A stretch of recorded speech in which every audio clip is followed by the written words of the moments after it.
दोस्तों, आज की कहानी है पीछे से नहीं आगे से। कहानी पसंद आए तो वीडियो को लाइक एवं सब्सक्राइब जरूर करना। अगले दिन होटल जाते हुए रंजना ने सोचा कि आज वह जरूर देखेगी कि कौन उसका पीछा करता है। रात जब रंजना की ड्यूटी खत्म हुई तो वह बैग उठाकर घर की ओर चल दी। शाम धुंध में डूब चुकी थी। होटल की ड्यूटी खत्म कर रंजना तेजी से केमिस्ट की दुकान पर जा पहुंची। उसे देखते ही केमिस्ट सैनिटरी पैड को पैक करने लगा। रंजना ने उससे कहा कि इसकी जगह मेंस्ट्रुअल कप दे दो। केमिस्ट ने एक पैकेट उसकी तरफ बढ़ाया। मधुकर सोच में पड़ गया, यह नौजवान मेंस्ट्रुअल कप क्यों ले रहा है? ऐसा लगता तो नहीं कि शादी हो चुकी है। शादी के बाद आदमियों की भी ढाल चाल बदल जाती है। इससे बेखबर रंजना ने पैकेट को अपने बैग में डाला और घर की तरफ कदम बढ़ा दिए। रंजना बीच बीच में अपने आजू बाजू देख लेती। सर्दियों की रात सड़क अक्सर सुनसान हो जाती है। रंजना को पीछे से किसी के चलने की आहट लगातार सुनाई दे रही थी, पर उसने पीछे मुड़कर देखना उचित नहीं समझा। अपनी चलने की रफ्तार बढ़ा दी। अब उसके पीछे ऐसा लग रहा था कि कई लोग चल रहे थे। उसके दिल की धड़कनें बढ़ गई थी। डर से चेहरा पीला पड़ गया था। घर का मोड़ आते ही वह मुड़ गई। कदमों की आहट अब सुनाई नहीं दे रही थी। यह सिलसिला कई दिनों से चल रहा था। कदमों की आहट गली की मोड़ पर आते ही शांत हो जाती थी। रंजना घर में भी किसी से इस बात का जिक्र नहीं कर सकती। नौकरी का बहुत शौक तो था। घर की माली हालत अच्छी थी। वह तो बस शौकिया नौकरी कर रही थी। वह औरतों के हकों की पक्षधर थी, पर खुद को पक्षवेश में छिपा कर ही रखती थी। साज श्रृंगार की जगह मर्दों की वेशभूषा में रहती। रात में लौटती तो होठों पर लिपस्टिक और आईब्रो पेंसिल से रेखाएं बना लेती। अपनी बराया अंदरूनी कपड़े कस कर के पहनती ताकि उभार दिखाई न दे। इससे रात में जब लौटती तो डर नहीं लगता था, लेकिन कुछ दिनों से पीछा करती कदमों की आहट ने रंजना के अंदर की औरतों को सोचने पर मजबूर कर दिया। उसने घर के गेट पर पहुंचकर अपने होठ पर बनी नकली मूंछें टिश्यू पेपर से साफ की और नॉर्मल होकर घर में माँ के साथ भोजन किया और सो गई। अगले दिन होटल जाते हुए रंजना ने सोचा कि आज वह जरूर देखेगी कि कौन उसका पीछा करता है।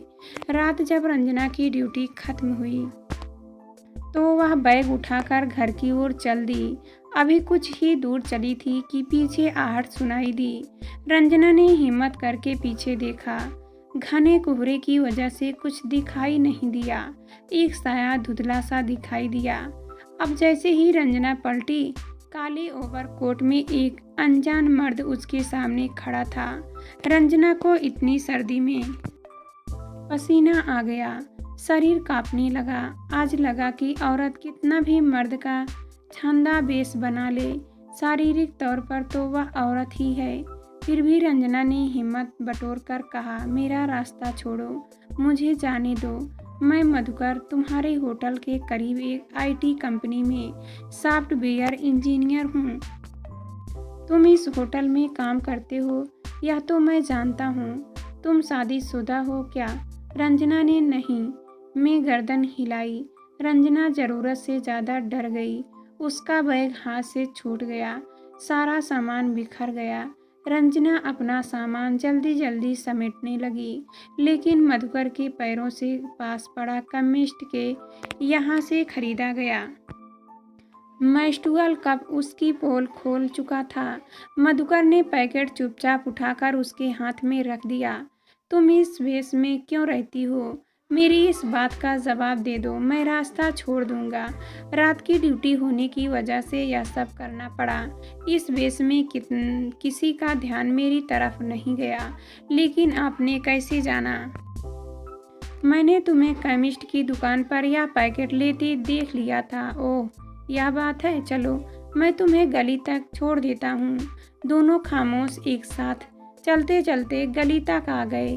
मधुकर, एक बात का जवाब दो कि क्या तुम ही कुछ दिनों से मेरा पीछा कर रहे हो? मधुकर मुस्कुरा दिया। दोनों ने एक दूसरे का नाम जाना। चलते चलते बातों बातों में मोड़ आ गया। मधुकर रंजना से विदा लेकर चला गया। रंजना कुछ देर खड़ी होकर रास्ते को देखती रही। दिल की तेज होती धड़कनों ने रंजना को आज सुखद एहसास का अनुभव हुआ। घर पहुंचकर माँ को आज की घटना के बारे में बताया। माँ कुछ चिंतित हो गई। सुबह एक नया ख्वाब लेकर रंजना की जिंदगी में आया। तैयार होकर होटल जाते हुए रंजना बहुत खुश थी। वह मधुकर की याद में सारा दिन खोई रही। मन भौरे की तरह उड़ उड़ कर उसके पास चला जाता था।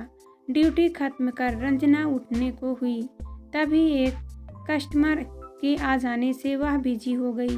घड़ी पर निगाह गई तो 8 बज चुके थे। रंजना बैग उठाकर निकली तो मधुकर बाहर ही खड़ा था। रंजना, आज देर कैसे हो गई? मधुकर, एक कस्टमर आ गया था। रंजना और मधुकर साथ साथ चलते हुए गली के मोड़ पर पहुंचे। मधुकर ने विदा ली और चला गया। यह सिलसिला चलते हुए कब 3 महीने बीत गए पता ही नहीं चला। आज मधुकर ने रंजना को शाम को एक रेस्टोरेंट में बुलाया था। कंधे पर बैग झुलाते हुए रंजना निकल पड़ी। गली के नुक्कड़ पर मधुकर बाइक पर बैठा उसका इंतजार कर रहा था। बाइक पर सवार हो वे दोनों रेस्टोरेंट पहुंच गए। मधुकर ने टेबल पहले से ही बुक करा रखी थी। कोने की टेबल पर खूबसूरत सा दिल के शेप वाला बैलून, लाल गुलाब का गुलदस्ता रखा था। मधुकर ने घुटनों के बल पर बैठकर रंजना का हाथ थाम कर चूम लिया और दिल के आकार की हीरे की अंगूठी रंजना की उंगली में पहना दी। अरे वाह, अंगूठी तो बहुत सुंदर है। डिनर के बाद रंजना और मधुकर बाइक पर सवार होकर घर की ओर चले जा रहे थे कि एक बाइक वालों ने उनका रास्ता रोक लिया। बाइक पर 2 लड़के बैठे थे। उनके मुंह पर कपड़ा बांधा था। उन्होंने रंजना को देखकर फप्तियां कसनी शुरू कर दी।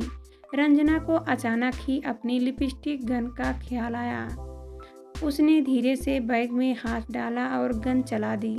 गन के चलते ही नज़दीक के थाने में ब्लूटूथ के जरिए खबर मिल गई। थानेदार 5 सिपाहियों को लेकर निकल पड़े।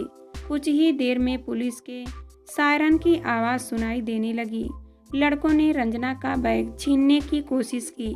मधुकर ने एक लड़के के गाल पर चाटा जड़ दिया। इस छीना झपटी में रंजना का हाथ छिल गया और खून सिरने लगा। बैग कस के पकड़े होने की वजह से बच गए। सामने से पुलिस की गाड़ी को आता देखकर लड़के दूसरी दिशा में अपनी मोटरसाइकिल घुमाकर भाग निकलने की कोशिश करने लगे, पर थानेदार ने उन्हें दबोच लिया और पकड़कर गाड़ी में बैठा लिया।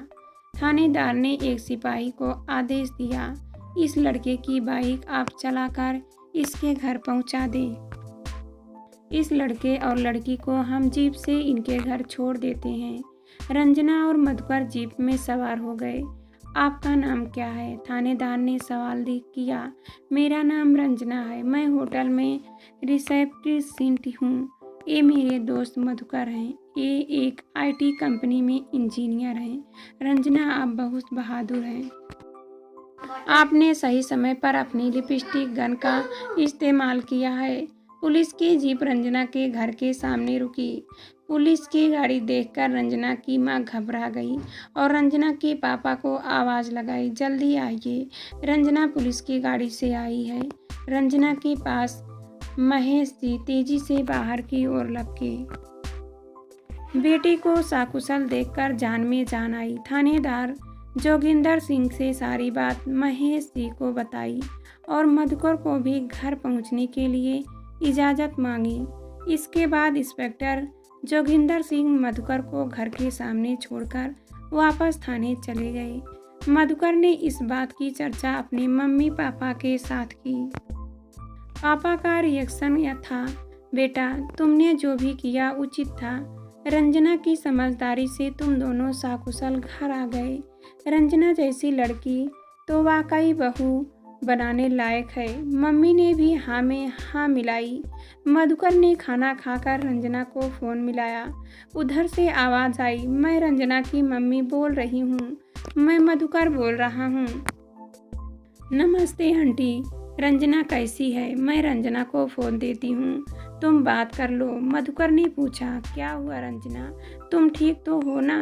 तुम बोल क्यों नहीं रही? मधुकर, मेरी ही गलती है, मुझे इतना सज धज कर जाना ही नहीं चाहिए था। देखो रंजना, एक ना एक दिन तो तुम्हें एक रूप में आना ही था।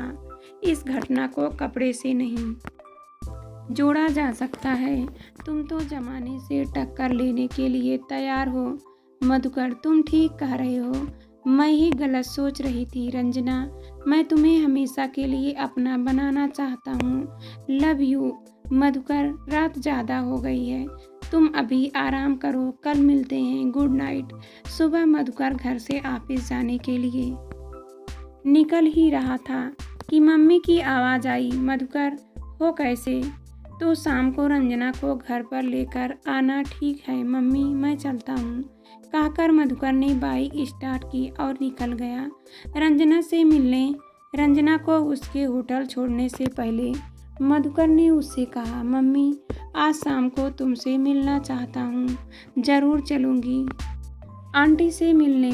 शाम 6 बजे तुम मुझे होटल से पिक कर लेना। बाइक से उतरकर रंजना ने मधुकर को बाय बाय किया और होटल की सीढ़ियों पर चढ़कर अंदर चली गई। मधुकर उस दिन ऑफिस खत्म होने का इंतजार कर रहा था। रंजना के आते ही वह खुश हो गया। बाइक पर सवार होकर वह दोनों मधुकर के घर पहुंच गए। माँ, यह रंजना है। नमस्ते आंटी जी। नमस्ते, कैसी हो रंजना जी? ठीक हूँ। मधुकर की माँ कावेरी रंजना को ही निहारे जा रही थी। वह मन ही मन रंजना को अपनी बहू के रूप में देख रही थी। माँ, अपने हाथ की बनी कचौड़ियाँ नहीं खिलाओगी? बहुत भूख लगी है, मधुकर ने कहा।